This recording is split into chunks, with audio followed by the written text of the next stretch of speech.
విమాన ప్రయాణాలంటేనే టెన్షన్ పడుతున్న రోజులు. ఫ్లైట్ ల్యాండ్ అవుతుంటే ఎదురుగా మరో రన్వేపై మరో విమానం, ఇంకో పక్క గాల్లో మంచు తుఫాన్. తిరువనంతపురం నుంచి ఢిల్లీ బయలుదేరిన ప్రయాణికులందరికీ ఒక్కసారిగా అహ్మదాబాద్ ఎయిర్ ఇండియా గుర్తుకు వచ్చింది. గుండె లాగిపోయేంత పనైంది. ఫైనల్గా చెన్నైలో సేఫ్ ల్యాండ్ అయిన పాపం వాళ్ల గుండెల్లో దడ మాత్రం తగ్గలేదు.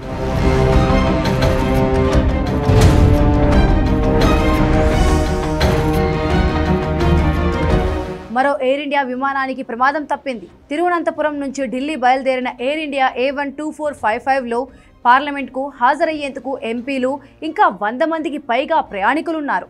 తిరువనంతపురం నుంచి టేకాఫ్ కాగానే ఫ్లైట్కు టర్బులెన్స్ ఎదురయ్యాయి. ఆ టైంలోనే ప్రయాణికులంతా తీవ్రమైన టెన్షన్కు గురయ్యారు. ఫైనల్గా సిగ్నల్ సమస్య తలెత్తిందని పైలట్ అనౌన్స్ చేసి విమానాన్ని చెన్నైకి తరలిస్తున్నట్లు తెలిపారు. బ్యాడ్ వెదర్ నుంచి బయటపడేందుకు చెన్నైలో ల్యాండింగ్ కోసం దాదాపు 2 గంటల పాటు ఎయిర్ ఇండియా చక్కర్లు కొట్టాల్సి వచ్చింది. తీరా ల్యాండింగ్ అవుతున్న సమయంలో ఒక్కసారిగా మరో ప్రమాదం ఎదురైంది. A12455 ల్యాండింగ్ అవుతున్న రన్వేపై మరో విమానం ఉంది. అప్రమత్తమైన పైలట్ ల్యాండింగ్ అవుతున్న ఫ్లైట్ను టేకాఫ్ చేశారు. ఆ తర్వాత కొద్దిసేపటికి మరో రన్వేపై సేఫ్గా ల్యాండ్ చేశారు. ఇదంతా విమానంలో ఉన్న వాళ్లకు ఎంత టెన్షన్ హారర్ పుట్టించే చెప్పలేని పరిస్థితి. అదృష్టంతో పాటు పైలట్ అప్రమత్తతే తమను కాపాడిందని ఎక్స్లో కాంగ్రెస్ సీనియర్ నేత కేసీ వేణుగోపాల్ తమ చేదు అనుభవాల్ని పంచుకున్నారు. అహ్మదాబాద్ ఎయిర్ ఇండియా ప్రమాదం తర్వాత విమాన ప్రయాణం అంటేనే భయపడుతున్నారు కొందరు.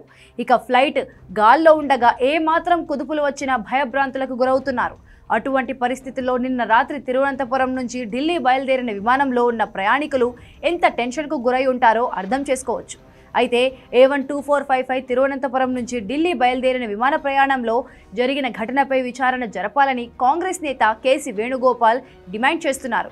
విమాన ప్రయాణికుల భద్రత అదృష్టంపై ఆధారపడకూడదని ఆయన ఆవేదన వ్యక్తం చేస్తున్నారు.